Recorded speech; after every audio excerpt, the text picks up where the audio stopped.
Hello friends, स्वागत है आपका आज की नई वीडियो में। आज हम क्रॉस पट्टी ब्लाउज़ की कटिंग करेंगे।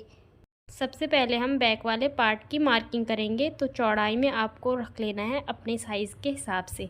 हमारी साइज़ जो है वो है 36। 2 इंच का हम इसमें मार्जिन रख रहे हैं, इसलिए 11 इंच का ले रहे हैं। फिर इसकी लेंथ ले लेनी है। लेंथ जितनी आपकी है उसमें आपको 1.5 इंच एक्स्ट्रा लेना है।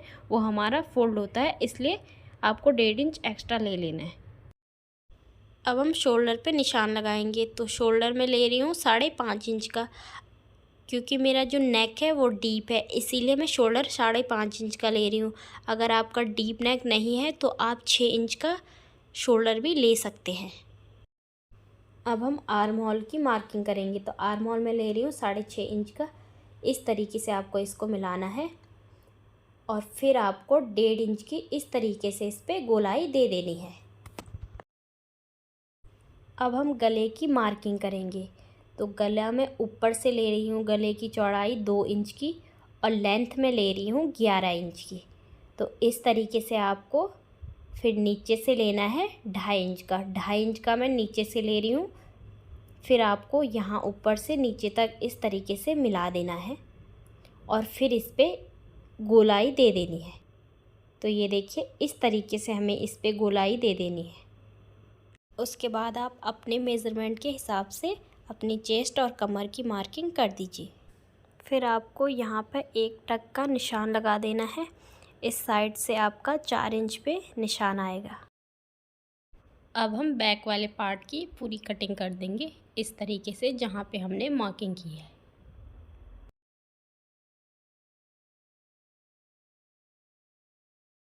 तो ये देखिए फ्रेंड, हमारे बैक वाले पार्ट की कटिंग हो गई है। अब हम फ्रंट वाले पार्ट की कटिंग करेंगे। सबसे पहले आपको कपड़े को इस तरीके से बिछाना है और फिर आपको बैक वाला पार्ट इस तरीके से कपड़े के ऊपर रख देना है। और हमारा जो फ्रंट वाला पार्ट है उस पर हुकाई की पट्टी लगेगी।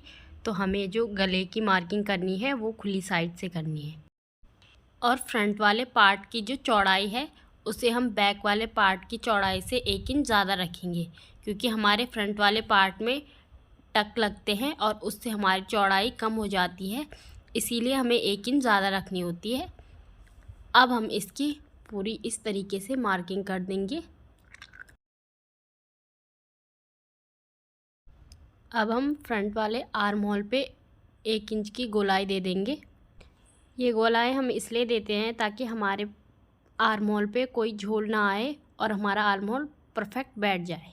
अब हम गले की मार्किंग करेंगे। तो गला में ले रही हूँ 6.5 इंच का। इस तरीके से इस पर गोलाई दे देनी है अच्छे से।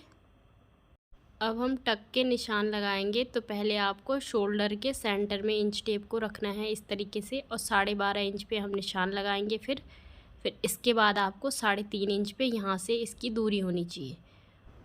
इसके बाद आपको यहाँ से इस तरीके से दूरी देखनी है कि कितनी है। फिर आपको 1 इंच ऊपर से निशान लगा देना है। ये हमारी क्रॉस पट्टी का निशान आएगा। फिर आपको 4.5 इंच पे इस साइड से निशान लगाना है और इसको यहाँ से और वहाँ तक मिला देना है। फिर आपको गले के नीचे से 2 इंच का निशान लगा देना है और 2 इंच की ही चौड़ाई दे देनी है। यहाँ पे हमारा टक आएगा। उसके बाद आप 2 इंच की दूरी यहाँ बीच में रखेंगे और फिर आपको नीचे से एक टक लगाना है 2 इंच की दूरी पे। इस तरीके से हमारा यहाँ पे दूसरा टक आ जाएगा।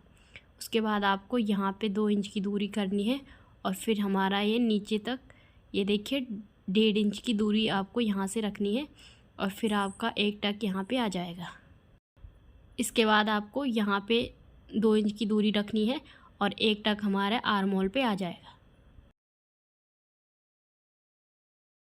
तो ये देखिए, हमारी मार्किंग पूरी हो गई है। अब हम इसकी कटिंग करेंगे। अभी हम इसकी सीधी सीधी कटिंग करेंगे।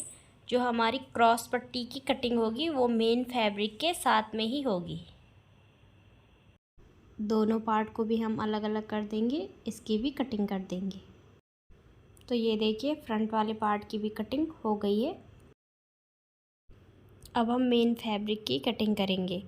तो दोनों पार्ट को हम इस तरीके से अच्छे तरीके से इस मेन फैब्रिक पे बिठा देना है और फिर हमें इसकी पूरी कटिंग कर देनी है। तो ये देखिए, पहले हमें बैक वाले पार्ट की कटिंग कर देनी है इस तरीके से। बैक वाले पार्ट की कटिंग हो गई है। अब हम फ्रंट पार्ट की कटिंग करेंगे। इस तरीके से अस्तर को रख के हम फ्रंट पार्ट की कटिंग भी कर देंगे।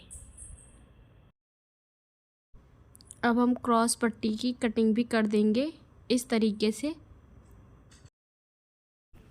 तो ये देखिए फ्रेंड, हमारे मेन फैब्रिक की कटिंग भी हो गई है।